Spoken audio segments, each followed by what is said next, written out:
नमस्ते. जुन्या आठवणी या यूट्यूब चॅनलमध्ये आपलं सर्वांचे सहर्ष स्वागत.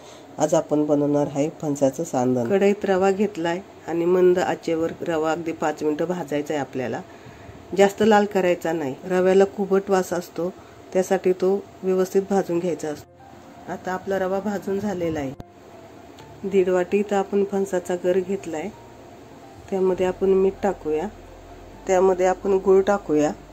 गूळ हा आपण 1 वाटीला थोडासा कमी घेतलाय. तुम्हाला कितपत गोड लागतं त्यानुसार तुम्ही गूळ टाकून घ्यायचा आणि तो गूळ व्यवस्थित असा मिक्स करायचा. गूळ मिक्स झाला की त्याच्यात आपल्याला टाकायची हळद आणि ते पण व्यवस्थित असं मिक्स करून घ्यायचंय. अगदी गुळाच्या गुठळी कुठेही राहिली नाही पाहिजे. या पद्धतीनं छान मिक्स करून घ्यायचंय. मिक्स झाल्यानंतर त्यामध्ये आपल्याला टाकायचा रवा. हा रवा इडलीचा रवा आहे. रवा टाकून झाला की तो परत मिक्स करायचा. छानपैकी एकजीव करायचं ते. त्याच्यावर आपण झाकण ठेवूया अर्ध्या तासासाठी. अर्ध्या तासानंतर आपण बघतो घट्ट झालेलं मिश्रण आहे.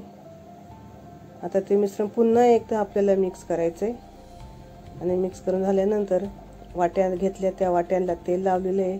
आता त्या वाट्यांमध्ये ते मिक्सर भरायचं. पत पाणी ठेवले, त्याच्यावर मी चाळणी ठेवली आहे आणि त्या चाळणीवर आपण एक वाटी असं ठेवतो. नंतर तुम्हाला मी दाखवते शेवटची वाटी भरली की कशा पद्धतीने मी ठेवले ते. अगदी गचगच पण नाही भरून घ्यायची, थोडीशी जागाच ठेवायची आहे. त्यात सोडा वगैरे काहीच घालायचा नाही. या पद्धतीनं आपण खाली टोपात पाणी, त्याच्यावरती झाकण ठेवायचे. चाळण ठेवली आहे, त्याच्यावर झाकण ठेवायचे. आता हे झाकण मला वाटतं जरा कमी पडते म्हणून मी हे मोठं झाकण ठेवले त्याच्यावर. अगदी 5 ते 7 मिनिटं ठेवायचं आणि त्यानंतर झाकण काढायचं. शिजलं का नाही ते बघूया. ते तर व्यवस्थित झालेलं आहे. नारळाच्या दुधासोबत फणसाचं सांज खातात. त्यावर तुपाची धार टाका.